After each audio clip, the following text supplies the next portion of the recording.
Salut les amis, j'espère que vous allez bien. Pour ma part, ça va, alhamdoulilah. Anubis par-ci, Osiris par-là, les momies, mais il n'y a pas que l'Égypte dans la vie. Le reste de l'Afrique aussi a eu une vie avant la colonisation et ces civilisations successives sont assez intéressantes à étudier, même si les sources ne sont pas abondantes. Quand on pense que certains retraités considèrent que l'Afrique n'est pas assez rentrée dans l'histoire. Et aujourd'hui les amis, nous allons découvrir les 10 civilisations africaines aussi fascinantes que l'Égypte ancienne, mais dont personne ne parle.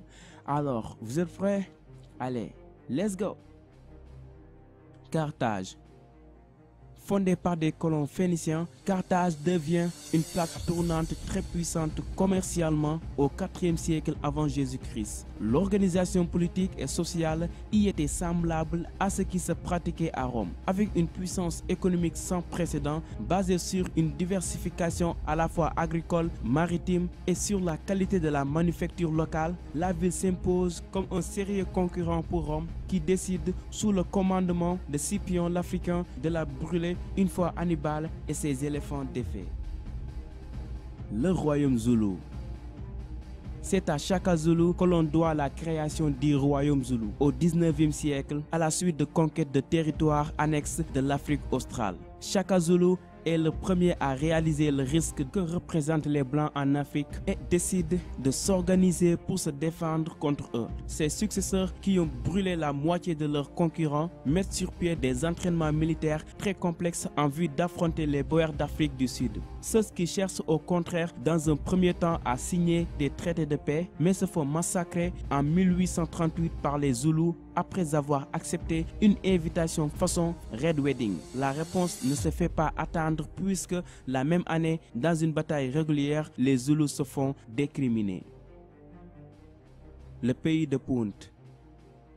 La première référence au pays de Punt dans les écrits égyptiens date du 25e siècle avant Jésus-Christ. Situé probablement sur le territoire actuel de la Somalie et du Soudan, le pays est très mal connu des historiens qui débattent à la fois de son positionnement exact et de son influence véritable sur les civilisations alentours, notamment égyptiennes. Certains textes décrivent ses habitants vivant dans des huttes suspendues au-dessus des rivières et prêtent des attributs magiques à ses habitants. L'Empire du Songhai.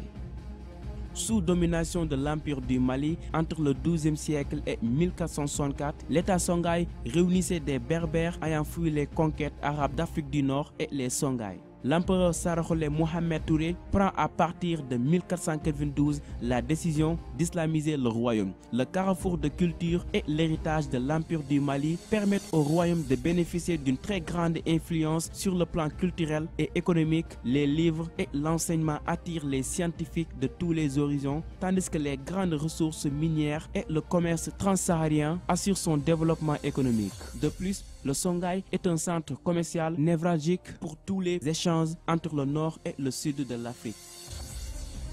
Le royaume de Kouch. Sorte de réplique de l'Égypte ancienne, le royaume de Kouch s'établit sur le territoire actuel du Soudan, au sud de l'Égypte. Son organisation générale rappelait celle des Égyptiens, pyramides, momies et très forte influence commerciale. La plupart des écrits qui attestent de son existence émanent d'Égypte ancienne, ce qui fait que le royaume est décrit comme un territoire belliqueux. Il semble que les femmes y jouaient un rôle prépondérant et que la richesse du royaume se soit bâtie sur l'utilisation de fer. Le royaume finit par être envahi par les Égyptiens au XVIe siècle avant notre ère. La culture Nok.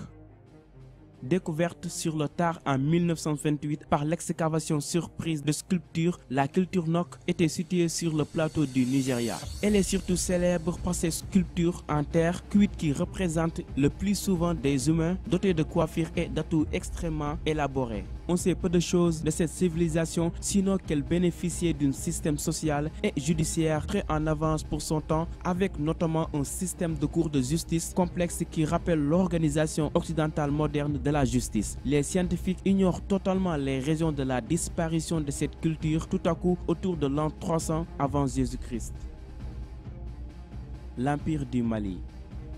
Fondé au XIIIe siècle, après une guerre contre Petit Royaume, l'Empire du Mali est un territoire multiculturel qui regroupe dans la paix des populations issues de différentes ethnies. Sur le plan religieux, il n'impose pas de religion officielle, mais avait cette particularité de faire régner un empereur musulman sur une population majoritaire animiste. Sinon, c'est au niveau administratif que l'Empire du Mali impressionne avec une vraie subdivision des provinces sous la houlette de gouverneurs et un conseil de sages assimilable à un gouvernement pour prendre des décisions au niveau impérial. À son apogée territorial, l'empereur Kanga Moussa réalise un pèlerinage à la Mecque dont il revient avec de nombreux scientifiques. Il fonde également des écoles à Tombouctou où des élèves issus de tout le territoire peuvent venir étudier, et encore Mansa Moussa était et il est encore l'homme le plus riche de l'histoire de l'humanité.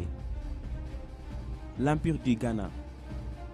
Au 8e siècle, l'Empire du Ghana bénéficie de l'occupation du Maghreb par les Arabes pour se positionner comme un important carrefour commercial. Les Arabo-Berbères qui se sont entrés sur son territoire favorisent ce développement. Mais sous la dynastie des Cissé Tounkara, les Arabo-Berbères sont chassés pour favoriser l'unité des Soninké, les populations locales. Les ressources du territoire en or reviennent dès lors entièrement à sa population qui s'enrichit extrêmement rapidement. Peu à peu, certains territoires acquièrent leur indépendance et le royaume se trouve démantelé. Sa capitale se trouva finalement intégrée à l'Empire du Mali en 1240. L'Empire du Ghana était un régime tolérant sur le plan religieux, l'animisme étant considéré comme la religion officielle, mais l'islam se voyait toléré. Parmi les trucs marrants, on compte ce rituel visant à distinguer les coupables des innocents. Les accusés étaient amenés à boire à l'eau croupie. S'ils la vomissaient, c'est qu'ils étaient innocents. Sinon, vous savez la suite. Le royaume du Bénin.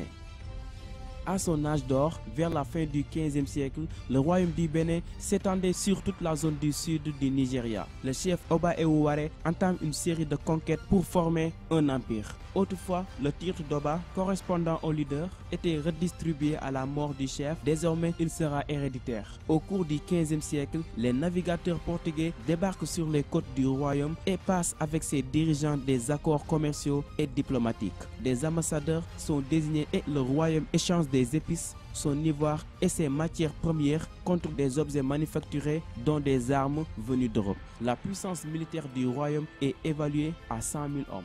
L'arrivée des Anglais avec qui le royaume bénin entame les échanges commerciaux change la donne. Au 19e siècle, les Britanniques imposent des négociations musclées à l'Oba et restreignent les productions du royaume à l'huile de palme.